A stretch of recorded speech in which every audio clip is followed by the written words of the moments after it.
It's hard to say they should be 100% Yeah. negligent or held accountable for that, because ultimately it was BP that didn't have, shown enough valve at the point of insertion, those types of things that MMS would have caught had they done the inspection. So it's hard to say the lack of inspection is the cause of that, because obviously the lack of inspection is not what led to the disaster. The people who are responsible for the disaster need to be responsible for mitigating it. But could have possibly prevented. Could have prevented it, you bet, potentially. Potentially. Or they could have said, hey, you don't have this, you're missing code in this particular region or area, and said, but it's it's not a shutdown But deal. we're paying for regulation that isn't being enforced and it isn't being Well, enacted. I agree, right. What a waste of money. Well, we could talk all day about wasting money. Holy smokes. I mean, we could, it's only 9:15, we could go on easily until wee hours in the morning. I think there's more blame to go around with that too. You've got Congress listening to the environmentalists through the years, and they keep pushing out these regs further and further. So there's plenty of blame to go around, not just BP or the inspectors. I mean, it's what what our government has allowed or not allowed these businesses to do. All the more reason for us right now to say it's enough. We're going to take our government back. The government is supposed to be about us. It's supposed to be for us. It's supposed to be by us.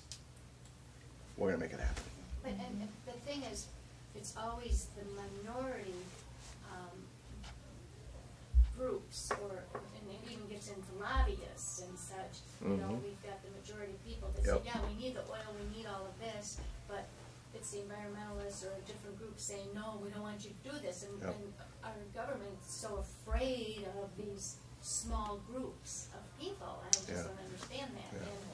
And going with the lobbyists, I don't like the idea of even having lobbyists, that it should even be allowed to take. Well, it's kind of a First Amendment thing, right? Redressing the government. But they do it with money. Yeah, right. I understand. It stinks. Yeah, it does. And there are laws. There are lobbying laws. People break the laws. then they should have punishment. The problem to the whole thing here is anytime you try and legislate with money behind it, there's going to be fraud in it. Fraud. Yeah. We already have enough laws. We just need enforcement. Amen, Reverend. I mean, we have the Constitution. We know exactly what government's allowed to do, but we don't stop it. We allow them to keep going on the way they want. We know there are crooks. We have laws against what they're doing, but we're not prosecuting them. I agree. You're right.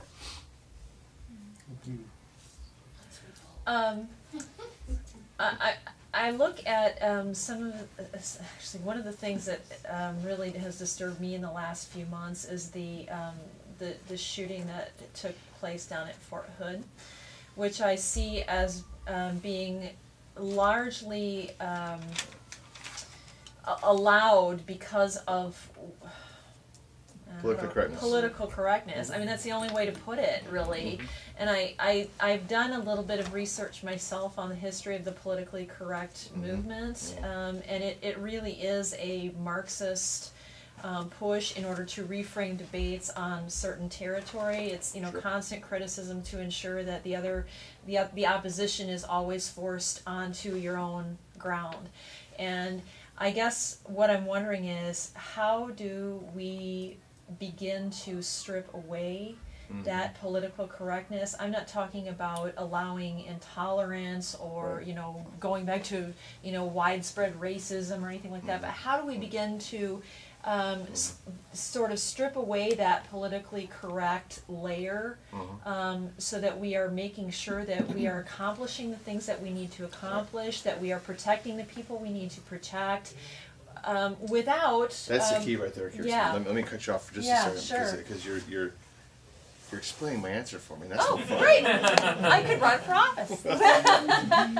The thing is, in a democratically elected republic, right, the majority is supposed to rule, but we're supposed to protect the rights of the minority.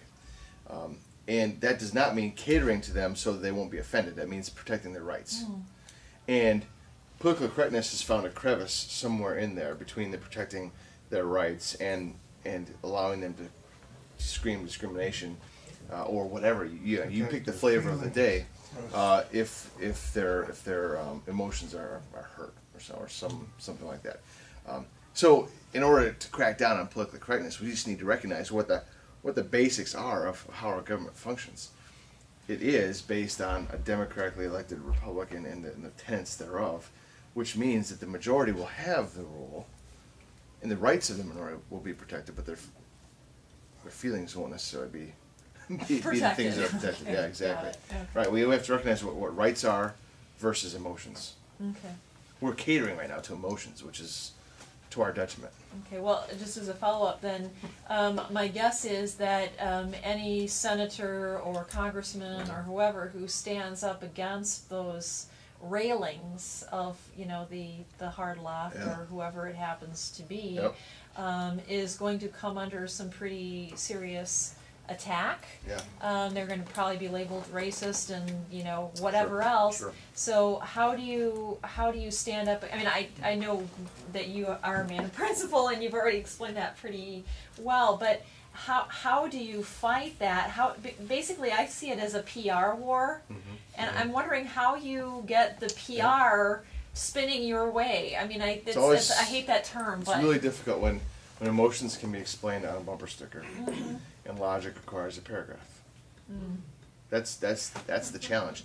How do you take the logic in that paragraph and boil it down into something that you can combat them on an emotionally reactive basis? That is a challenge. I don't know how you do that other than you stand on what you know is right. You stand on principle, you stand on your values, and you make sure that you don't waver from them. And eventually, those who are trying to demonize you will either get tired and go home, or they'll find out they're wrong. Or you'll find a bumper sticker large enough to control a paragraph. The cars are getting smaller. Yeah, right, exactly. Yeah.